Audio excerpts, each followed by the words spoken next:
नमस्कार छात्रों, जय सिया राम, राधे राधे। मैं हूँ शिखा और स्वागत है आपका शिखा संस्कृत क्लासेस में। छात्रों, आज हम जो टॉपिक पढ़ने जा रहे हैं वो है हमारा भट्टोजी दीक्षित। क्या पढ़ने जा रहे हैं हम? भट्टोजी दीक्षित। और इससे पहले जो हम टॉपिक पढ़ चुके हैं, किसका पढ़ रहे हैं हम? आपको याद है ना? हम पढ़ रहे हैं इकाई 5। किसकी? यूजीसी नेट की इकाई 5 कर रहे हैं। अब जो हम टॉपिक कवर कर चुके हैं इसमें, वो हम कर चुके हैं पाणिनि, कात्यायन, पतंजलि, और हमने कौन सा करा है इसमें? भर्तृहरि,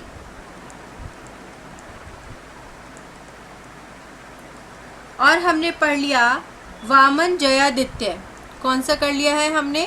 वामन जयादित्य। ये हम टॉपिक इसमें कवर कर चुके हैं। और आज जो हम एक नया टॉपिक पढ़ेंगे वो हम पढ़ेंगे भट्टोजी दीक्षित। ये हम पढ़ रहे हैं आचार्यों के सामान्य परिचय, जो कि हमारे यूजीसी नेट की इकाई 5 में दिया हुआ है। चलिए अब आगे देखते हैं। भट्टोजी दीक्षित के बारे में हम कुछ जानकारी प्राप्त कर लेते हैं। भट्टोजी दीक्षित कब के बताए हुए हैं? 16वीं शताब्दी के। कब के बताए गए हैं? 16वीं शताब्दी के बताए गए हैं। उत्पन्न संस्कृत व्याकरण थे जिन्होंने सिद्धांत कौमुदी की रचना की। ये बहुत ही इम्पोर्टेंट है आपके लिए कि सिद्धांत कौमुदी की रचना किसने की है? भट्टोजी दीक्षित ने। ये आपको याद रखना है इसमें।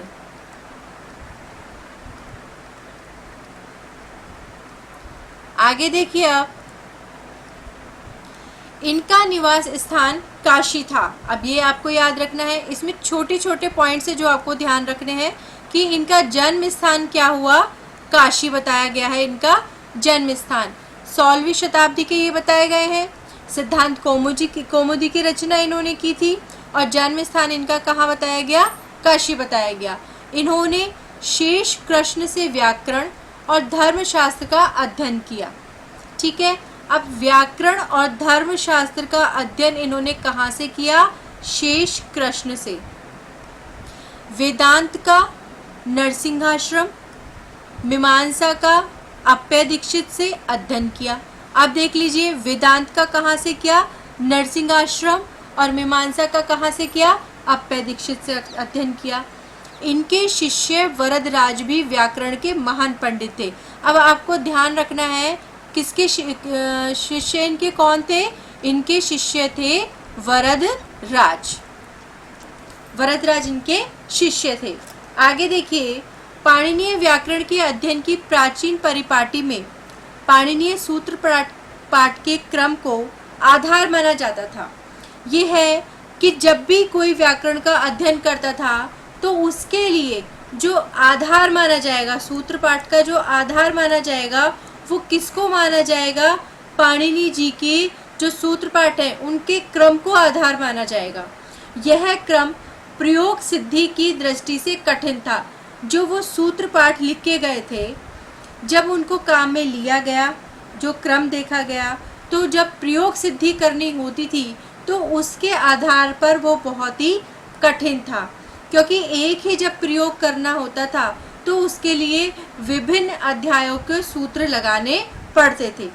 एक प्रयोग करना है, ठीक है, एक ही प्रयोग करना है, और उसके लिए क्या करना पड़ा उन्हें कि जो विभिन्न अध्याय थे उनसे अलग अलग छांट कर उनको अध्यायों के सूत्र लगाने पड़ते थे।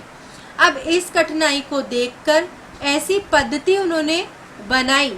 ठीक है, नई जो पद्धति बनाई, नई पद्धति के आविष्कार की जो आवश्यकता पड़ी, जिसमें क्या हुआ कि प्रयोग विशेष की सिद्धि के लिए आवश्यक, यानी जो भी हमें प्रयोग करना था, जो भी प्रयोग करके जिसकी भी उसकी सिद्धि करनी थी, उसके लिए उन्होंने क्या किया कि सभी जो सूत्र थे उन्होंने एक ही जगह पर उपलब्ध करवा दिए। क्या करा उन्होंने? सारे सूत्र थे वो एक ही जगह पर उपलब्ध करवा दिए। भट्टोजी दीक्षित ने प्रक्रिया कौमुदी के आधार पर सिद्धांत कौमुदी की रचना की थी। अब यहाँ से आपके लिए प्रश्न बन जाता है कि भट्टोजी दीक्षित ने किसके आधार पर सिद्धांत कौमुदी की रचना की, तो वो आपको ध्यान रखना है प्रक्रिया कौमुदी के आधार पर। अब इस ग्रंथ पर उन्होंने स्वयं प्रौढ़ मनोरमा टीका लिखी। ठीक है, किसकी रचना की थी? सिद्धांत कौमुदी की रचना की थी। और इसी ग्रंथ पर उन्होंने खुद ने स्वयं ने कौन सी टीका लिखी? प्रौढ़ मनोरमा। आपको उनकी टीका का भी नाम याद रखना है, प्रौढ़ मनोरमा, जो क्या है? टीका है जो उन्होंने स्वयं ने लिखी थी। पाणिनीय सूत्रों पर अष्टाध्यायी क्रम से एक अपूर्ण व्याख्या, शब्द कौतुक तथा व्याकरण भूषण कारिका भी इनके ग्रंथ है। ठीक है, अष्टाध्यायी के क्रम से एक अपूर्ण व्याख्या, जिसमें इन्होंने शब्द कौतुक, व्याकरण भूषण कारिका भी किनके? इन्हीं के ग्रंथ हैं। इनकी सिद्धांत कौमुदी सबसे ज़्यादा लोकप्रिय है। आपको सिद्धांत कौमुदी का ध्यान रखना है कि वो भट्टोजी दीक्षित के द्वारा रचित है और उसका जो आधार है वो है प्रक्रिया कौमुदी। चलिए अब आगे देखते हैं। अब देखिए भट्टोजी दीक्षित का थोड़ा सा संक्षिप्त परिचय हम यहाँ पे देख लेते हैं कि उनके पिता का नाम क्या था? लक्ष्मीधर भट्ट। कौन थे उनके पिता? लक्ष्मीधर भट्ट। भ्राता कौन थे उनके? भ्राता का नाम था रंगोजी भट्ट। क्या नाम था? रंगोजी भट्ट। आगे देखिए गुरु कौन थे इसके? उनके गुरु थे शेष कृष्ण, जिसमें हमने अभी अभी पहले की स्लाइड में हमने देखा है कि शेष कृष्ण जी से उन्होंने व्याकरण और धर्मशास्त्र का अध्ययन किया था। तो शेष कृष्ण जी कौन हो गए? अब यहाँ पे आप देख लीजिएगा, शेष कृष्ण जी हो गए इनके गुरु। शेष कृष्ण जी कौन है? इनके गुरु हैं, जिनसे इन्होंने व्याकरण और धर्मशास्त्र का अध्ययन किया था। आगे देखिए पुत्र कौन है उनके? भानु दीक्षित। रामाश्रय कौन है उनके? भानु दीक्षित उनके पुत्र हैं। भ्रातृपुत्र कौन है? कौंड भट्ट। कौन है? कौंड भट्ट। और पौत्र कौन है उनके? हरि दीक्षित। पौत्र कौन है? हरि दीक्षित। चलिए ये कौंड भट्ट कौन है? वो रंगोजी भट्ट के पुत्र हैं, कौंड भट्ट। अब आगे देखते हैं। यहाँ हमने पढ़ लिया संक्षिप्त परिचय। अब कुछ हम देखेंगे जो भट्टोजी दीक्षित की रचनाएं हैं, उनके बारे में हम यहाँ पे जानेंगे। सिद्धांत कौमुदी, ये तो उनकी लोकप्रिय रचना है, सभी अभी अभी हमने पढ़ा है। प्रौढ़ मनोरमा, ये उनकी टीका है, अभी हमने आगे की स्लाइड में पढ़ा था। देखिए मैंने आपको यहाँ पे बताया था कि प्रौढ़ मनोरमा टीका लिखी, जो उन्होंने स्वयं ने लिखी है। शब्द कौस्तुभ, व्याकरण भूषण कारिका, तत्व कौस्तुभ या वेदांत, त्रिस्थली सेतु ये धर्मशास्त्र है, तिथिर निर्णय ये धर्मशास्त्र है, प्रवर निर्णय ये धर्मशास्त्र है, और चतुर्विंशतिम तत्व व्याख्या ये भी धर्मशास्त्र है। हमने रचनाएं पढ़ ली हैं। अब हम देखेंगे सिद्धांत कौमुदी की प्रसिद्ध टीकाएं कौन कौन सी हैं।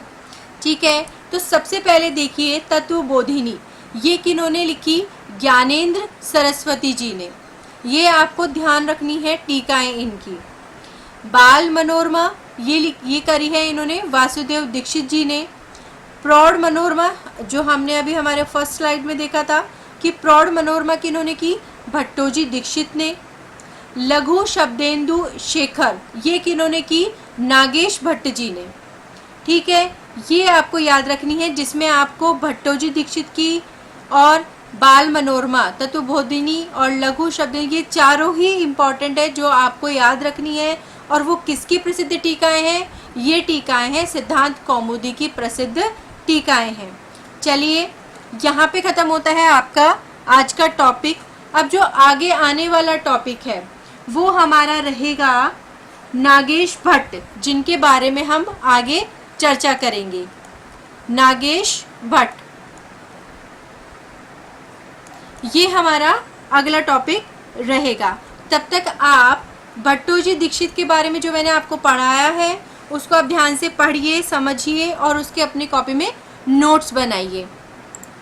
छात्रों, एक इन्फॉर्मेशन आपको मैं प्रोवाइड करना चाहती हूँ कि जल्द ही आपकी जो फर्स्ट ग्रेड की वैकेंसी है, फर्स्ट ग्रेड की जो वैकेंसी है, सुनने में आ रहा है कि वो अगस्त मंथ में आने वाली है। तो उसके लिए न्यू बैचेस स्टार्ट होने जा रहे हैं।